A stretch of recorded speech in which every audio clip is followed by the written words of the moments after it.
Hey, what's up everybody? So today we're going to be taking a look at this MATAMP GT120 tube amplifier. This one came in because it was having some problems with a lot of strange noises, a lot of stuff going on with no instrument plugged into the amp. Typically that'll tell me that it's probably a tube issue or something like that. So the guy brought this over to me a few days ago, and when he was here I said, hang out for a minute, let's just pull it out and see what's going on. So we took everything out, gave the amp a once over. Everything looks pretty good on the inside. And we plugged it in, turned up full volume, and started to have some of that. I could hear what he was talking about with these like whooshy sounds and this humming sound and stuff like that. I just tapped on V1 a couple times and the problem kept coming and going. So we swapped out V1 immediately, and that seemed to fix about half of the issues. There was still some funny noise going on, so I suspected V2 would be bad as well. You'll see later on in this video the noise that V2 was making. While we have it open, I'll show you the inside, and I'll also show you how to bias the amp. Come check it out. So all in all, it looks pretty nice on the inside. Everything's hand-wired point to point. Now these are still circuit boards even though they have turrets mounted in them, because you can see there are some circuit traces under here. And I assume that to be true for, yeah, you can see the traces right underneath this board as well. So this is going to be your main preamp tube board where your tone stack and all that stuff is located. You know, they've got the heaters wired with this yellow and black wire here. These are your screen grid resistors, these big gray ones here. And these are your coupling caps for your phase inverter. Notice there's 4 of them. Typically on a Marshall or any other 100 watt or 50 watt amp, there's only 2. Now the reason they've got it split 4 ways is because they're splitting it into each tube. This way, they've also got the bias circuitry set up so you can adjust the bias for each tube individually. A pretty cool feature, but I'm not a big fan of how you have to read it. You know, if these were turned around the other way, it'd probably be a little bit easier, but I'll show you guys the process in a second. Can you hear that in the background?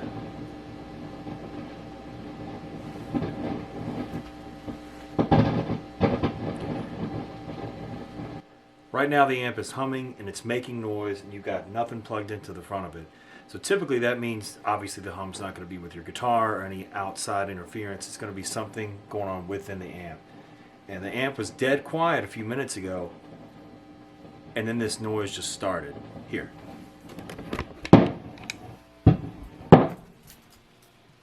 Yeah. Whoa, did you hear that pop? Here, it's back again. That's back again.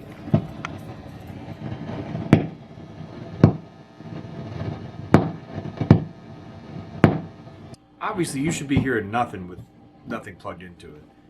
So I guarantee you, watch us change these preamp tubes and that'll go away completely. But with the way the amp is set up, I really can't do it while it's on at the same time. So I need to power this down and turn it over to get access to the preamp tubes. Alright, so I just went ahead and popped 2 new tubes in, took the other ones out. You can't really tell a bad tube from looking at it, unfortunately, but when the guy first brought it into the shop, you know, I was like, well, let me just pop it open while you're here and just see what we got. And first thing I noticed was that same sound, but it was a lot worse. And I just started tapping on the tube, and it was coming and going every time I vibrated a little bit. So I switched out V1. It went away. We jammed on it for a few minutes, and then V2 kind of was doing it too. And you'll be able to hear that later on in the video. But right now, this is what you want. I've got the amp on, I've got it running through a speaker, and we've got no noise.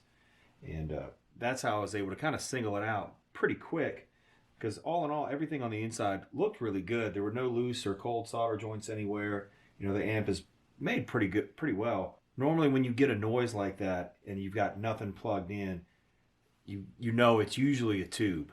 So while everything's on, we can go ahead and check the bias on everything. So right now we've got about 448 volts on the plates. Let's go ahead and check the other. Woo, let's check the other side. Yeah, we've got good voltage. We got the same voltage on both sides of the plates. So I'm going to probably aim for about 36 millivolts per tube. So go at 33 on the low side, it's about 60%, 39 on the high side. but I think we stick about 36. That's kind of a happy medium here. So it is cool. They've got trim pots for each tube. But the adjustment is really narrow. I'm not a big fan of how it's set up, because even with these plunger type ones, you got to get your hand way in there to get this thing straight. I don't really like that. I feel like I'm going to get zapped. And actually every tube is sitting right at about 36 millivolts, so I like that. Let's get our probes out of here. So real quick, to show you how to bias these amps, the process is pretty simple, and they've gone and given you individual bias trim pots for each tube, which is pretty convenient because you don't have to worry so much about making sure all your tubes are matched. So these big light green resistors here, these are 1 ohm resistors from your cathode to ground. This way you can read the negative voltage from cathode to ground. First thing you want to do is get your plate voltage. So you see this wire is connecting both tubes on this side. This is connecting both tubes on the other side through this yellow, through this brown wire. That's how you read your plate voltage on pin number 3. Once you have your plate voltage, you can determine your bias voltage. And what you would do is, for an EL34 based amp like this, you take your maximum plate dissipation of the tube. For EL34s, it's 25 watts. So you divide 25 by your plate voltage, and that'll give you your maximum idle current, or maximum idle voltage in this case.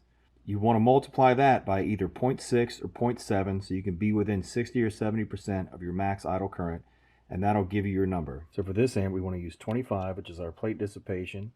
Divide that by our plate voltage, and you've got 55 millivolts. That's pretty much your do not exceed number. We can multiply that by 0.65, which is going to be about 65% of max, and we come up with about 36 millivolts. That's what you want to see on the cathode. And in order to read that, you want to put one end of your probe to ground, set it on the lowest millivolt settings in DC, and you want to take your reading from right here. You can see my meter here. Right now I've got it set on the lowest millivolt setting, but if you want to read the plate voltage, leave it on DC, go to the highest. Well, maybe not the highest, but right now I've got about a 2000 range. So very carefully, because you do not want your probe to slip, you can measure the voltage on pin 3. So I've got 447. If you read the other side, should be pretty much the same. Yep, 447. What I would suggest, if you have these tools available, use a plunger type probe, hook it to that pin 3, but do all that stuff with the amp off, so you don't have to keep reaching in there and poking and prodding. If you have 2 meters, it's a much better setup. It'll go much quicker too, so you don't have to keep swapping back and forth. In order to read the bias voltage, I'm going to set my meter here on the lowest setting, which is in millivolts. And again, be careful with your probe. Stick one hand in your pocket. I use my left hand so you can see a little bit better. Now very carefully touch the bottom of this resistor. You can see I've got 37 millivolts here. So it's actually gone up a little bit since it's been on. 37, 37. That one's 38. At 37 millivolts, we're still in a range that I want to be in. I am going to switch to my plunger one here so I can adjust this one. See, I don't like this because the plunger ones are a little too short, and you've got to get your hand down in there. Yikes. To read it.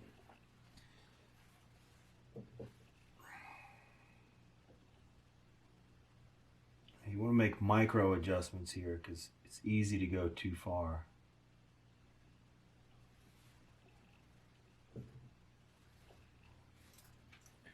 And there you go. You see you've got 36 millivolts on that tube. If the rest of them are hitting about 37, that's not far off. You know, you're within 1 millivolt is very, very reasonable. I'm going to go ahead and just drop them all just to be safe. This bias circuit could use a little work. Barely touch this and it moves quite a bit. I'm not really a fan of that. What you really want is just a lower range to have to switch between.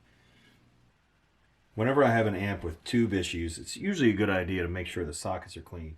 even if it's a brand new amp, the components that come in it can still have some oxidation on them or just be a little bit dirty from the factory.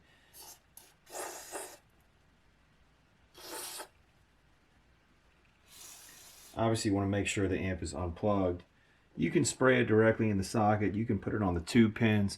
But once you do, just take like a burner tube or an old tube that maybe doesn't work or something, and just spray the pins really good and just jam it in there a couple of times.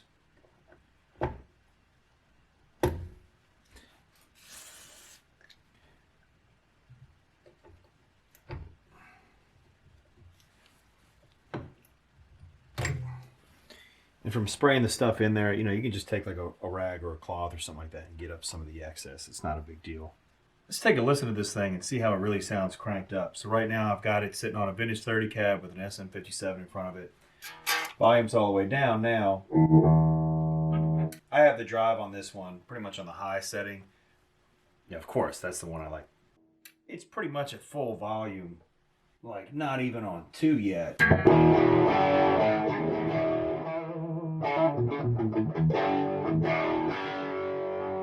But to get this thing to really overdrive, you've got to push the phase inverter pretty hard.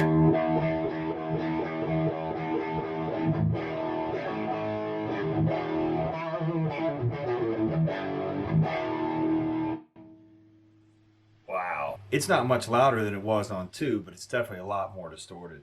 So this amp is not for the faint of heart. You've got to really just turn it up and crank it.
Getting a lot more distortion out of it when we crank the treble and the presence up, but that's a little too bright for me. I don't think I could really do that. I think really you just need like a tube screamer or something like that in front of this, or an overdrive distortion pedal, and you can kind of suit it to your taste. But personally for me, this amp really doesn't do it because it's got to be on 10. So you really need like a power break or mod it with a master volume or something. So some type of attenuator is probably going to be your best bet. You know, so I had a really hard time believing that 2 preamp tubes had just gone bad out of the blue. So I went through and did a lot more troubleshooting with the amp to find out if anything else was wrong. I didn't end up filming everything that I did, but I ended up checking the heater voltage, the cathode voltage, heater to cathode, grid to cathode, checked the voltage at all the plates, disconnected the heater wires and checked for possible shorts. I even took a heat gun to the tube sockets and to see if there was any shorts caused by temperature, and nothing came up out of the ordinary. I played the amp for an extensive period of time, and that's really about all I could do. I didn't find anything else wrong with the amp. It's been back with the owner now for a couple weeks, and I asked them to report back after they had plenty of jam time with it, and I'm happy to say there have been no further issues with the amp. So it really just must have been those 2 tubes have gone bad. I spent a lot more time with this amp than I probably needed to, but the biggest thing for me was I didn't want to let anything go out the door that would have come back with another problem later on. Getting this amp back in the chassis is a little bit wacky. So even though it's really well built, I'm not a fan of this style of chassis, just because it seems a little on the thin side, but that's okay. So you got to flip it upside down. And it's got this shield on the bottom, which they just kind of had some packing tape on there to hold it in place. Marshalls and things like that, it's just a piece of thin metal that's stapled to the bottom of the head box. Probably be nice if this was permanently affixed to the head box, but it's not. We have to actually tape it down to get it to stay in place.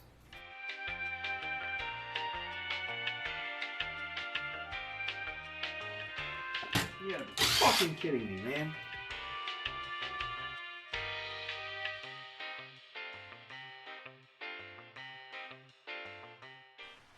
So it's not even a cage nut, it's some pressed in fucking bullshit?